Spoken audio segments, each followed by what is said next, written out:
Hi friends, we are on to next topic. It's part 5 in our sequence, and today we understand yield curves.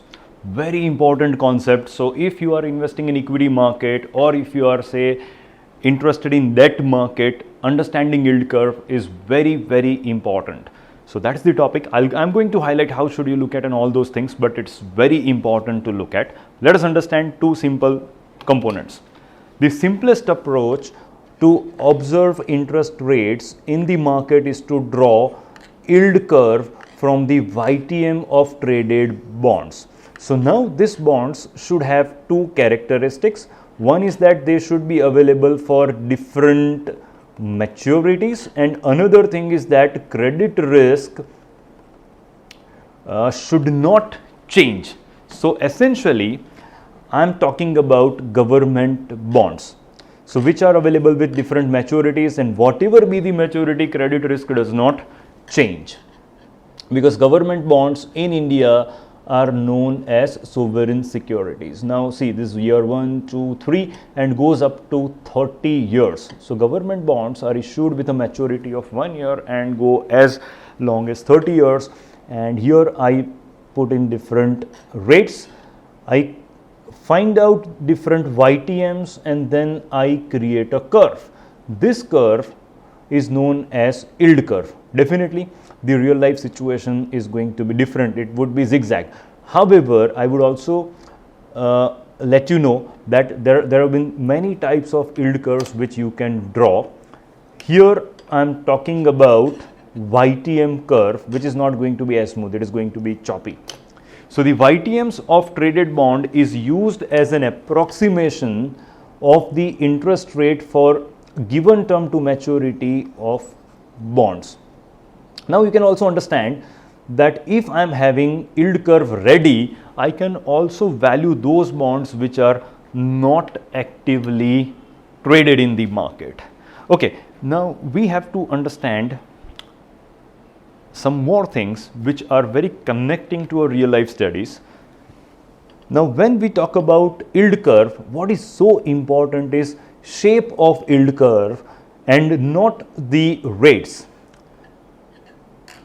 We understood in economics that yield curve is one of the leading indicator. That means whatever is likely to happen to economy is well reflected by the shape of yield curve, and so is the reason we have to study different shapes. So we have got 4 shapes here.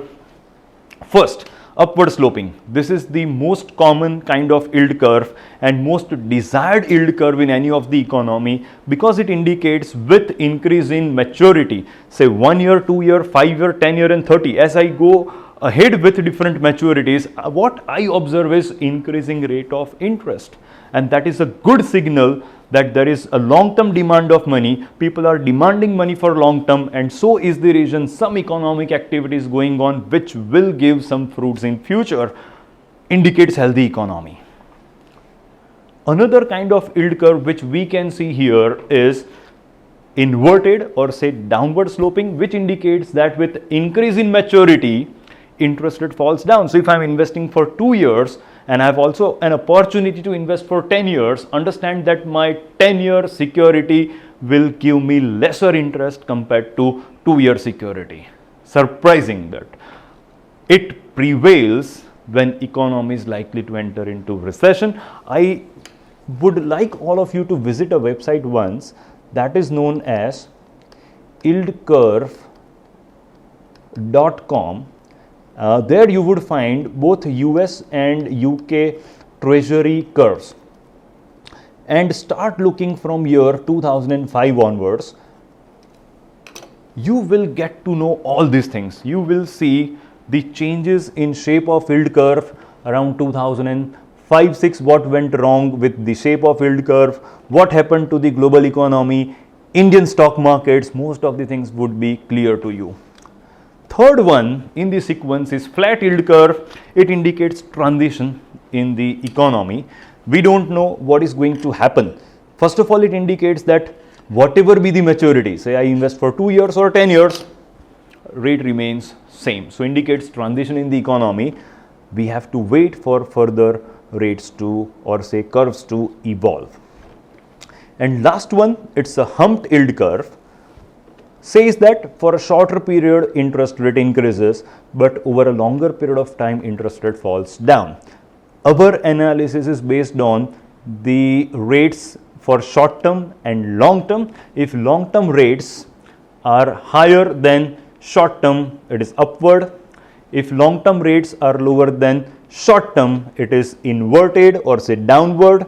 There is a flat yield curve. Humped yield curve also indicates recession in the economy. So make sure you study well. We have got internet.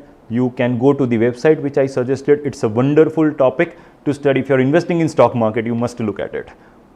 Fine. So we are now concluding yield curve. We have got many more things to study. Keep watching. Thank you.